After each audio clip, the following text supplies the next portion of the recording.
Good afternoon, everybody.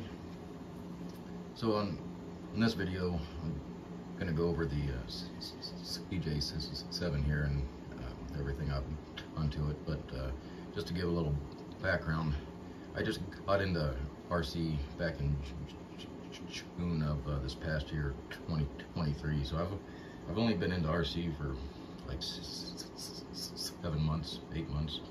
So still pretty new to all this. But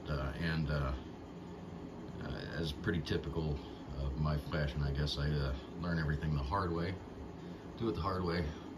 Wouldn't necessarily say it's the right way, but you learn one way or the other. And as bad as my commentary is, so is my painting. So my painting is just pretty crap. Yeah, my commentary on these videos is pretty painful, and evidently so is my painting. So that's probably the last detail thing I'm gonna do as far as RC wise. I was gonna had some hopes to try and get into like scale type RC stuff, but evidently it's not panning out to be my forte. So we'll just press on from there. And that's just my life as it is. So so what I did with this is I painted the silver with just a Sharpie, one of those metallic Sharpie pens, which turned out okay. It's not nice and bright and chromy looking, but it highlights it rather well. And but it's hard to get down to the detail. I don't know if you can see any of that real well. But on the red, I used a hobby paint, this stuff right here, which I got off Amazon because I don't know what hobby paint to buy. So I just, this had pretty good reviews on Amazon, so I tried that.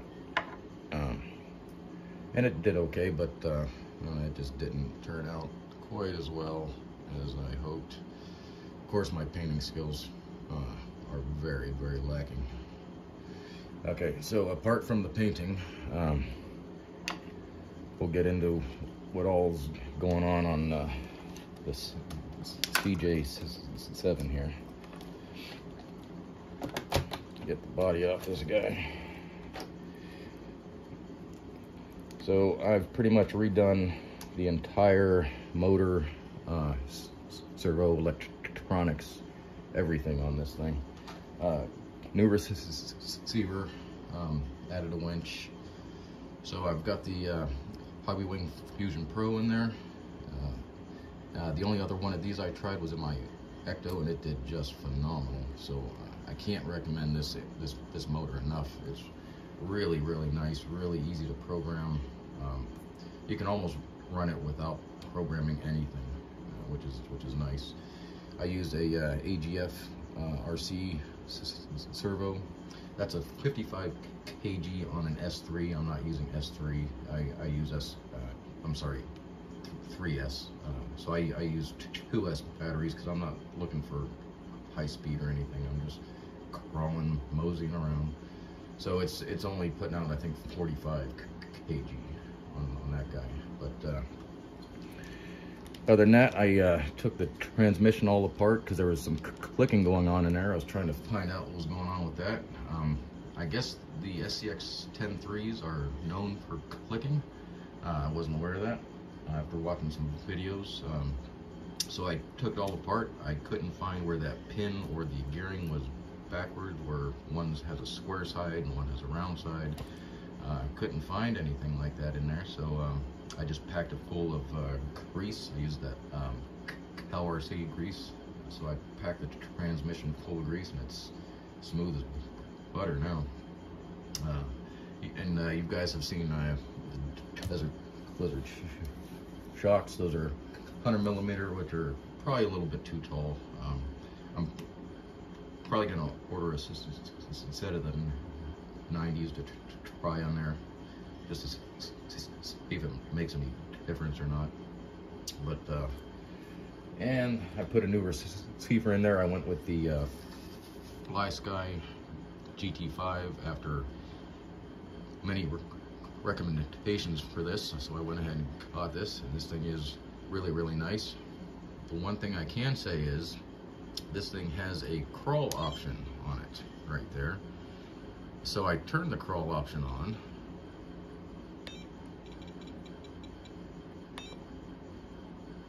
So you have the front crawl, or front steer, rear steer, like a crab walk looking thing, 4-wheel steer, and then off. So I'm gonna leave it off, because what happened was I put on the front wheel, and it turned the channel 3 off on the receiver, which I have hooked up to my Servo.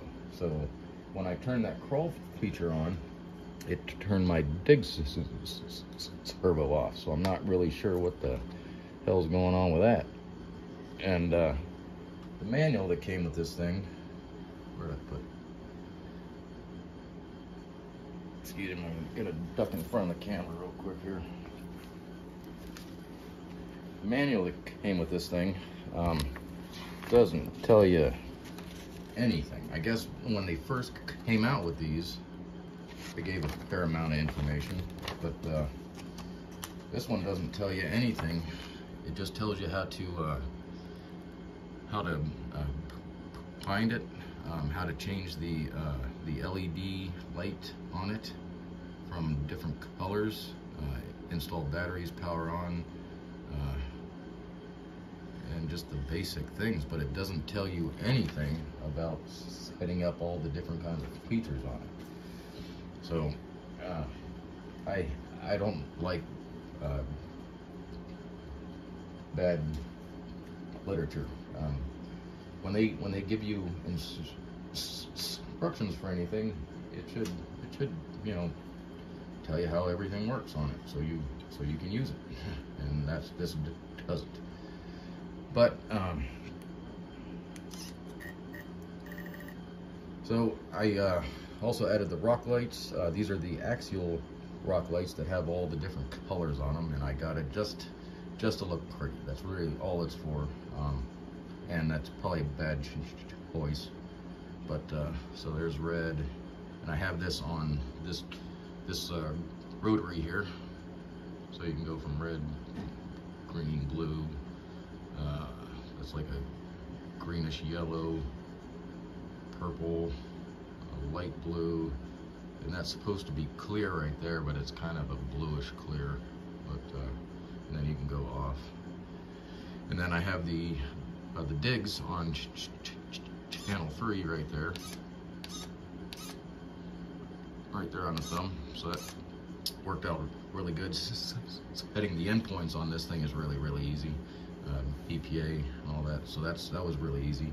And then the winch I have set on this little 3-position switch here. So in the middle is off, and you go forward, you go out, and then back to bring it back in. I did get the RC 4-wheel drive. It comes with this little kind of remote looking thing, which is their winch controller. It's like $45, and it comes with a funky battery connector, which I've never seen a battery, but I'm still new to this, so I don't know everything. So it came with a battery connector that I was going to have to cut off, and then somebody mentioned you can do it all from the radio, and you just have to get an adapter. So I got the adapter, and this is all this wiring right here is all for the winch, going all the way back here, other than this little piece going to the digs. So the little adapter is right here, and it's just tucked up in there. But the winch is working really well. I don't know how strong it is. It feels pretty strong, but I don't know if it'll do the weight of the truck. But I don't know how much I'm going to use it, because I don't have a lot of really huge obstacles to climb on my course until I go someplace else. Hello, RC he has an excellent course, and I would love to try some of my other trucks over there, but they're like 3.5 hours away, so it's I have to plan going there ahead of time, you know. But and that's you know, I just can't show up, you know. I'm not gonna just say, hey, can I come use your course or anything, but my course that I have is very limited. I'm still working on it, but overall, I think this CJ7 has turned out pretty good. I was pretty happy with how all this turned out. I just used a Krylon metal flake spray paint, plastic spray paint with some primer. I used a primer underneath first. I washed all this down with Dawn dish soap to get any grease or any oils or anything off of it. Then I put some primer on it, painted it, and that turned out pretty decent. Could have been better, but there's a couple places on the other side where it's chipping off already, but it's going to wear. But that's why I did a cheap spray paint, so if I ever have to repaint it, it's not gonna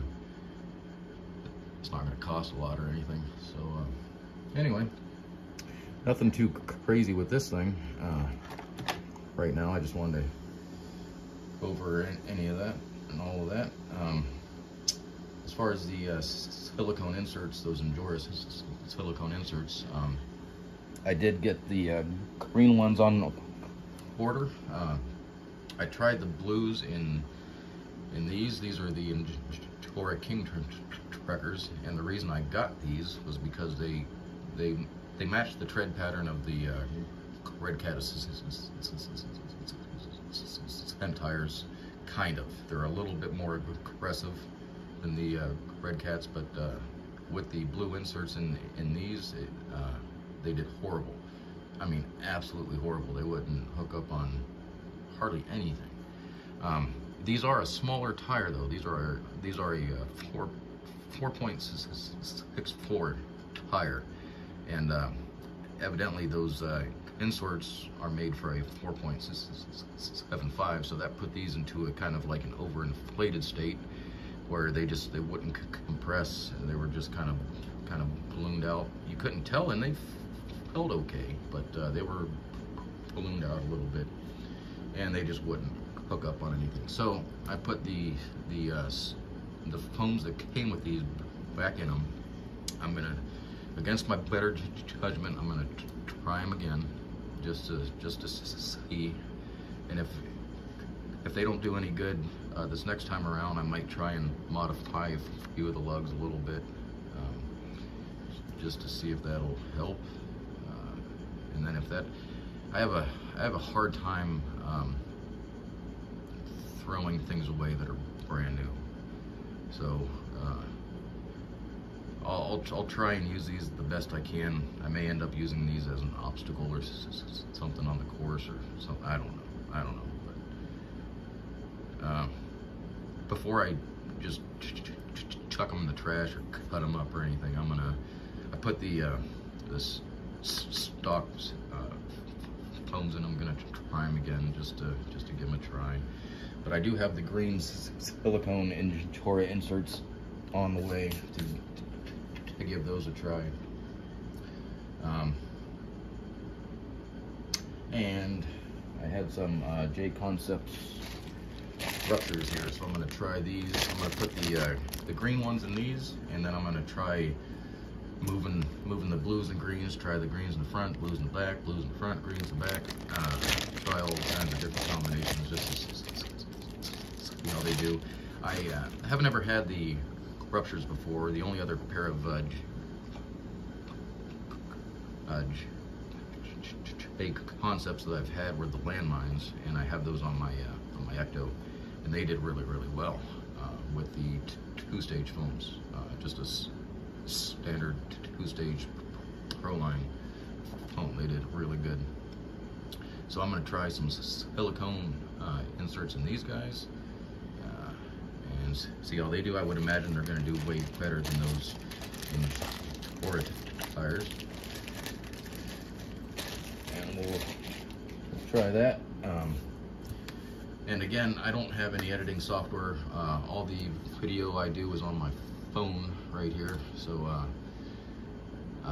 not a lot of editing capability, and I have no editing capability. And then